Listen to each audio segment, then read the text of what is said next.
Good morning, guys. Welcome back to the channel.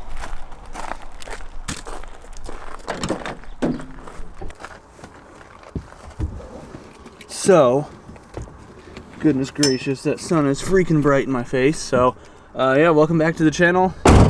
Some cool things just happened the other day. Well, last night. So, let's talk about it. Finally got a phone mount. I was digging through Amazon deep enough, since obviously there's not really anywhere to put one on an E36, and Arizona can't really do suction mounts because the sun will melt them. So this Razor Polaris whatever roll cage mounted one fits freaking mint, and it's like really solid too. So like I'm really not mad at this. Pretty stoked on it, to be honest.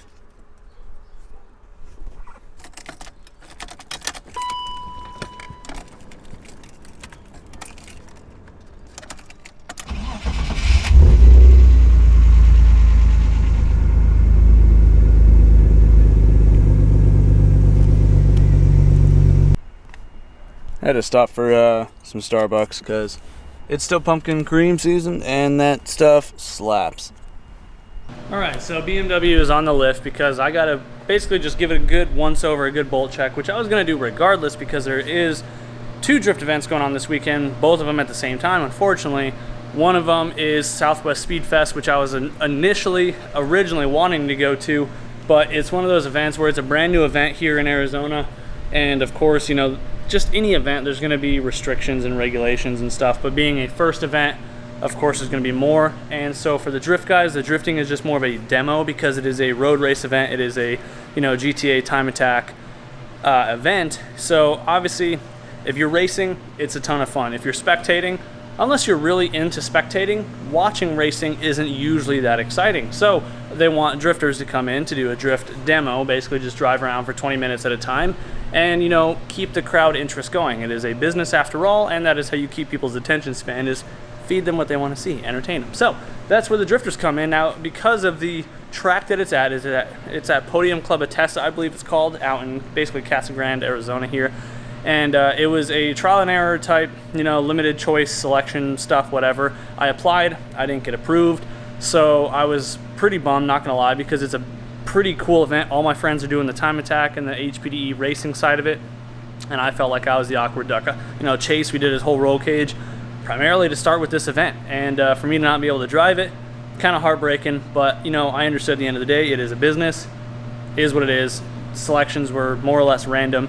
But I was going to be doing another drift and drag this weekend, which is what I normally do. It's great time, it's cheap, and you know, it's fun. Really, that's the main thing. It's seat time and it's fun. But as of last night, like late last night, there's a gentleman out here that had some bad luck at No Coast Drift Party in New Mexico. So his misfortune, you know, helps me because now he had to sell his ticket. I reached out to the event organizer and they did like a little community drift vote thing, and it felt that I would be a good driver for it. So I am now going to be attending Southwest Speedfest in the drift demo. So the E36 has to just be double checked. Now this is stuff I normally do anyway, but I just wanted to do a Southwest Speedfest prep video. The car is solid, but there's just a few things that I got to make sure that we do to make sure that we pass tech. Let's go over it. If you guys have never done a track day or a drift day or anything like that, I don't know how drag is. I'm sure it's very similar, obviously, but in my case, drift or drag, drift or road course, the regulations and the tech standards are pretty straightforward. Obviously, the more high up in classes you go, the more strict your racing restrictions are, and you know, tech inspections because of safety and stuff. So being that it's just a drift demo, the regulations or the tech is going to be the same as a base, like general HPDE, which is like normal track day stuff. So it's pretty simple. My car, obviously I drift every event out here that I go to just fine anyway. I get through tech just fine, but there's a few small things that I do have to address. One of those things being, you see I have the click tuning front bumper here. The factory tow hook on the BMW sits right around this area, and normally this molded piece here is not molded. It's a, you know, it's a plastic piece that pops off of the flathead. And one of the things you can see right here on the rule books is that it says it needs a tow hook front and rear. Now I did already ask the organizer, the guy I was talking to about my bash bar, if they can use that as my tow point, because the E36 rear crash beam, I think the tow point is like threaded into it. So this, obviously, it's no different pulling off of one spot as wrapping and pulling. So he said as long as they can wrap around it, that's fine with him. But unfortunately, this car doesn't have anything on the front that I can just straight up tie to. Even going in through the grill here, the only thing up here is like my auxiliary fan for my air conditioning. And you know, I do have my factory crash beam still up here, but really the only point is going to be this tow hook. Now, the BMW does have a factory tow hook in the trunk. So they give you the OEM toolkit, which is right up here. So for this, pull this down. And then, not that I can see it, but somewhere up in here, right here, this is the factory tow hook. As you can see, it just threads in. So I do have to drill a hole in the bumper to accommodate for this. So let's start with that.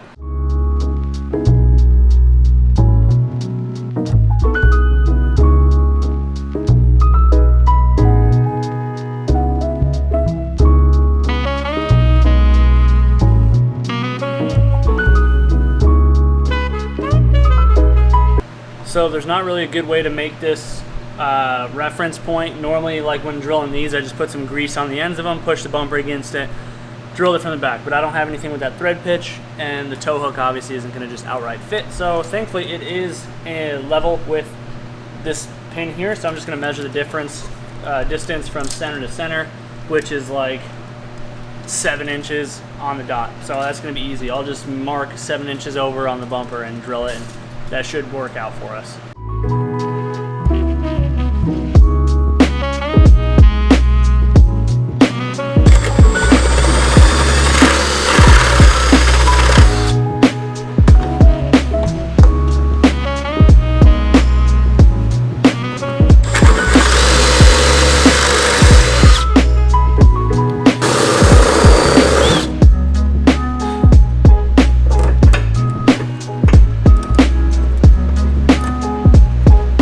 Shape it up a little bit right here.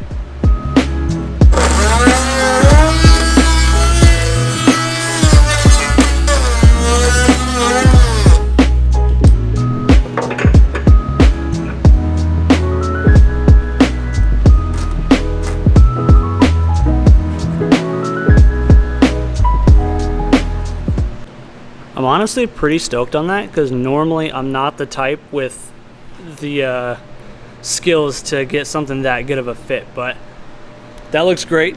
Yeah, honestly, I'm just gonna leave that in there until it, you know, I have to pull the bumper off for some reason. So in the short term, like in the moment, I am gonna pull the bumper off one more time, because these quick latch piece things, these quick release tabs, the nut that retains on the backside keeps coming loose. So I'm gonna just throw a little bit of blue Loctite on there. And for some reason, it's only this one, but yeah, I'm gonna throw some blue Loctite on all 4 of them, make sure that stays nice and happy, and this thing is good to go up front. So then we can move on to the next issue, which is my seat, because I have off-brand seat mounts, and the issue is that the holes, as everybody knows with cheaper seat brackets, is they don't usually line up the best. This one's no exception. So moving my air compressor here, is this back bolt here.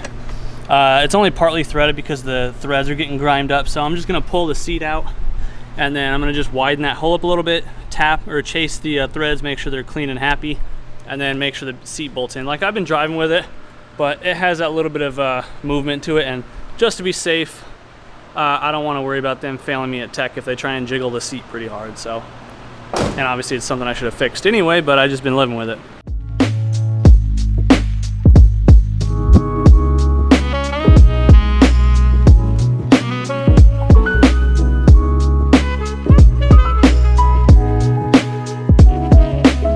Well, obviously it's important to go through and bolt check after.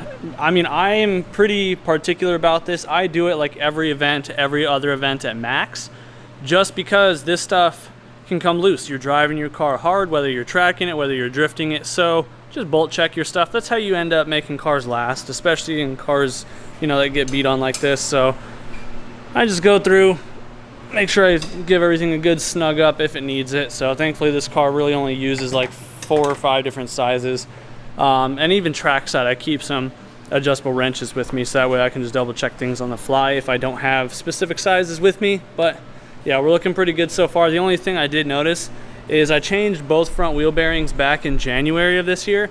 The car has got about 8 or 9 events on these wheel bearings, Obviously I do have the angle kit now, which adds quite a bit of stress and stuff on it, so kind of crappy, but this wheel bearing is already starting to loosen up a little bit. That one's still solid and the two rears are good, but this one just has a little bit of slop in it going, like, you know, the 12 and 6 position.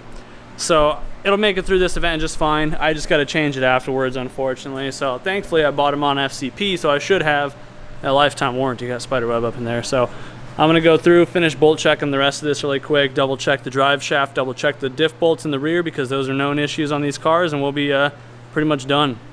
Got this all buttoned up now. I still have to fix this seat bolt really quick, but I do have a customer dropping off really quick, and his car unfortunately has a breathalyzer in it, so I won't be able to move it. I'm just welding fender flares on for him, but I need the car to be in the shop. So I'm gonna have him pull it in here in a moment when he gets here, and then I'll just pull this in a little bit later once I get his car up out of the way, fix that seat bolt. But I also have a set of knuckles that I gotta modify. This girl has a Datsun 280, I believe, and she's trying to start driving it, drifting it, whatever it is. She's doing coilovers, and it's the style where you basically cut the shock off and you weld it to the knuckle, because for whatever reason Datsun thought that'd be a good idea. And they're S13 coilovers, for you wondering. I don't know, it's a weird thing, but it works. We'll fix my seat here in a minute. I gotta do this. All right, these are all prepped up. Let me tell you how much fun that wasn't. So the shocks leaked everywhere, not fun. So you can see my floor's all a mess here, my trash can soaked in it. But yeah, this is basically it. I grinded all the extra junk off of these coil bodies, and you literally just do that. Just weld it up, just like that. I'm gonna just go ahead and MIG weld this because it is gonna weld like absolute butt cracks, because this is 40-year-old cast iron. So it is what it is. Let's just shoot them up, and yeah, make it work. All right, so these welded up pretty easy. I just threw the heat on high and just sent it to town. So stuff like this doesn't usually come out very pretty. You just need it to be strong. But I'm really loving this Hobart, this big old welder. Thing is so clutch. My other welder definitely could not have done this without a whole buttload of preheat. So these are done, ready for her to pick up later. Yeah, I guess I'm gonna pull the BMW back in and try and fix that seat real quick. Got my seat out. Let me just remind you how unfun that is with the door bars in the way. But yeah, these back two holes right here, these are the ones that keep getting chewed up. Just because my seat bracket's a little, like I said, on the crappy side of fitment. So I'm gonna go ahead, re-chase these bolts again, or these holes. I'm gonna find new bolts for them because the ones that came in there are just so long, like the OEM bolts. So I think I might have some hardware. It's like M10 1.5. So yeah, I'm gonna go ahead, I'm gonna use my carbide burr bit or a drill bit or something to try and wallow those holes out a little bit, make them a little bit wider, just to make this easier to install, because it's a nightmare.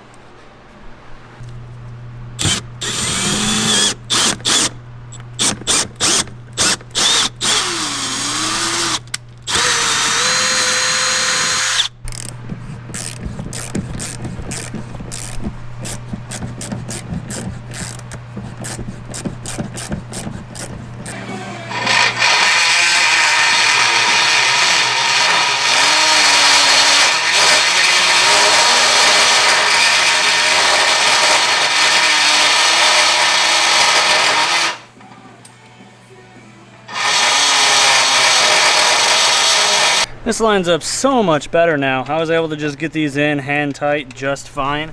Didn't have to worry about trying to strip nothing. So this is beautiful. That's exactly what I should have done in the first place, but when I finished the cage and I was putting the seat back in here, I was just way too impatient because I was tired and time crunched. But we're looking good.